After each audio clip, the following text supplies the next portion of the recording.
Sebagian dari kita mungkin menganggap Undang-Undang ITE merupakan undang-undang perlindungan dan pengaturan di media sosial. Ternyata tidak hanya itu aja loh. Mau tahu selengkapnya? Yuk disimak videonya, jangan kemana-mana.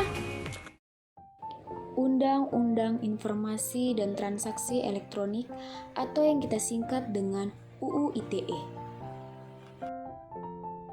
Undang-Undang Informasi dan Transaksi Elektronik atau yang disingkat dengan UU ITE atau Undang-Undang Nomor 11 Tahun 2008 adalah undang-undang yang mengatur tentang informasi serta transaksi elektronik atau teknologis informasi secara umum. Nah, jadi secara garis besar, Undang-Undang ITE terbagi menjadi dua bagian, yaitu yang pertama, pengaturan mengenai informasi dan transaksi elektronik, dan yang kedua, pengaturan mengenai perbuatan yang dilarang. Nah, jadi teman-teman sudah tahu belum apa itu UU ITE?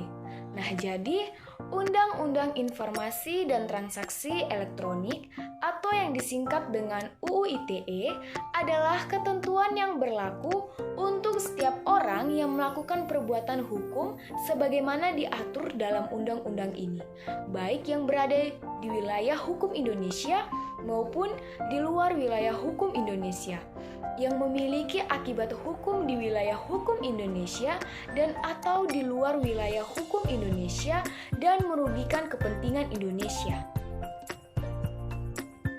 Selanjutnya, Undang-Undang Informasi dan Transaksi Elektronik atau yang kita singkat dengan UU ITE mengatur berbagai perlindungan hukum atas kegiatan yang memanfaatkan internet sebagai medianya, baik transaksi maupun pemanfaatan informasinya. Pada UU ITE ini juga diatur berbagai ancaman hukum bagi kejahatan melalui internet. UU ITE mengakomodir kebutuhan para pelaku bisnis di internet dan masyarakat pada umumnya guna mendapatkan kepastian hukum dengan diakuinya bukti elektronik dan tanda tangan digital sebagai bukti yang sah di pengadilan. Salah satu isi dari UU ITE adalah mereka yang secara sengaja dan tanpa hak melakukan penyadaban atas informasi dan atau dokumen elektronik pada komputer atau alat elektronik milik orang lain akan dikenakan hukum berupa penjara dan atau denda. Hal ini tertuang dalam bab 7 tentang perbuatan yang dilarang, pasal 31 ayat 1 dan 2. Nah, jadi teman-teman, UU ITE juga memiliki sisi positifnya loh. Nah, jadi sisi positif yang pertama dari UU ITE adalah berdasarkan dari pengamatan para pakar hukum dan politik, UU ITE mempunyai sisi positif bagi Indonesia. Misalnya, memberikan peluang bagi bisnis baru bagi para wiraswastawan di Indonesia karena penyelenggaraan sistem elektronik diwajibkan berbadan hukum dan berdomisili di Indonesia. Otomatis, jika dilihat dari segi ekonomi, dapat mendorong pertumbuhan ekonomi. Selain pajak yang dapat menambah penghasilan negara, juga menyerap tenaga kerja dan meningkatkan penghasilan penduduk. Sisi positif yang kedua adalah UU ITE juga memungkinkan kejahatan yang dilakukan oleh seseorang di luar Indonesia dapat diadili. Selain itu, Undang-Undang ITE juga membuka peluang kepada pemerintah untuk mengadakan program pemberdayaan internet. Undang-undang ini juga memberikan solusi untuk meminimalisir penyalahgunaan internet. Sisi positif Undang-Undang ITE yang ketiga adalah Undang-Undang ITE juga dapat mengantisipasi kemungkinan penyalahgunaan internet yang merugikan, memberikan perlindungan hukum terhadap terhadap transaksi dan sistem elektronik, serta memberikan perlindungan hukum terhadap kegiatan ekonomi, misalnya transaksi dagang. Penyalahgunaan internet kerap kali terjadi seperti pembobolan situs-situs tertentu milik pemerintah. Kegiatan ekonomi lewat transaksi elektronik seperti bisnis lewat internet juga dapat meminimalisir adanya penyalahgunaan dan penipuan. Sisi negatif Undang-Undang ITE. Undang-undang ini menimbulkan suatu polemik yang cukup panjang. Maka dari itu, muncul suatu gagasan untuk merevisi undang-undang tersebut. Selain memiliki sisi positif, Undang-Undang ITE ternyata juga terdapat sisi negatifnya. Contohnya, kasus Prita Mulyasari yang berurusan dengan Rumah Sakit Opni Internasional juga sempat dijerat dengan undang-undang ini.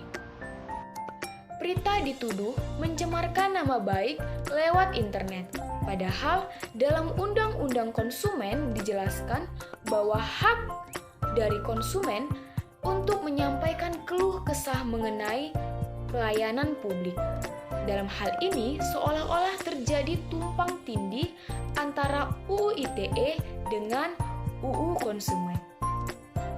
Undang-Undang ITE juga dianggap banyak oleh pihak bahwa undang-undang tersebut membatasi hak kebebasan berekspresi, mengeluarkan pendapat, dan menghambat kreativitas dalam internet. Padahal sudah jelas bahwa negara menjamin kebebasan setiap warga negara untuk mengeluarkan pendapat. Perbandingan Undang-Undang ITE di lingkup negara ASEAN. Selanjutnya akan dibahas perbandingan antara Undang-Undang ITE kita dengan negara lain, khususnya pada kesempatan ini dengan negara-negara tetangga kita, yaitu negara-negara ASEAN. Perlindungan hukum terhadap konsumen. Yang pertama, negara Indonesia. Undang-Undang ITE menerangkan bahwa konsumen berhak untuk mendapatkan informasi yang lengkap berkaitan dengan detail produk, produsen, dan syarat kontrak. Yang kedua, negara Malaysia. Communication and Multimedia HCT 1998 menyebutkan bahwa setiap penyedia jasa layanan harus menerima dan menanggapi keluhan konsumen.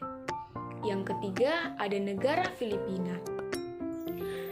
Electronic Commerce ICT tahun 2000 dan Consumer ICT tahun 1991 menyebutkan bahwa siapa saja yang menggunakan transaksi secara elektronik tunduk terhadap hukum yang berlaku.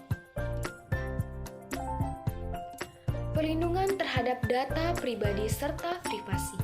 Yang pertama, ada negara Singapura. Sebagai pelopor negara ASEAN yang memberlakukan cyber law yang mengatur e-commerce (CODE) untuk melindungi data pribadi dan komunikasi konsumen dalam peniagaan di internet. Yang kedua, ada negara Indonesia. Ini negara Indonesia sudah diatur oleh Undang-Undang ITE. Yang ketiga, ada negara Malaysia dan Thailand. Masih berupa ancaman, sedangkan pada negara-negara ASEAN lainnya, hal tersebut belum diatur.